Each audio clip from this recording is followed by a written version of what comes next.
mass incarceration and suffering from continuous systemic racism must have no party targeting and terrorizing and profiting from the detention and enslavement and deportation of immigrants in our community.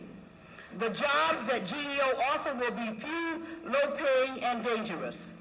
GEO inmates and detainees do most of the cleaning for the dietary, and they work for $1 a day, slave labor.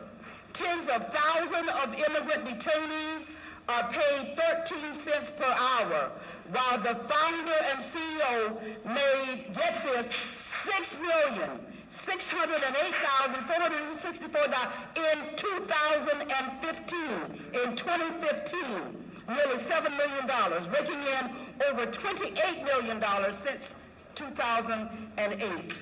We believe that the GEO immigrant for-profit is treating people as a commodity, just as it was slave trading on the auction block.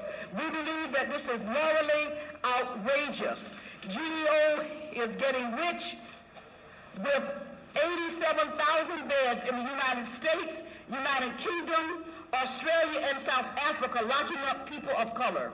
We would ask you then that you would reject, when it comes before you, GEO. And we're asking the community to be here on Tuesday, April 12th at 3:00 p.m.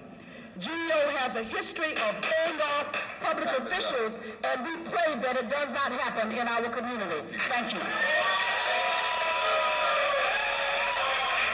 Robert Budd. You're next, Robert Budd. Good evening, Mr. President and council members. I have just a couple of concerns. Most of the people in this audience are senior citizens, and I think it's very disrespectful. I don't come here all the time, but the last time I was here, the citizens kept saying, "We can't hear you." You know when you're talking to the mic, when you're being heard.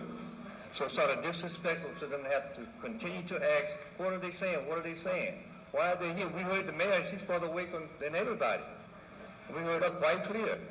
So I think that's very disrespectful. As far as the GEO situation, I just want you all to think and do your research.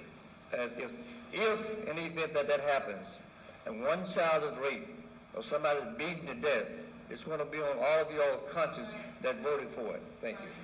Thank you, Mr. Budd. Ruth Needleman.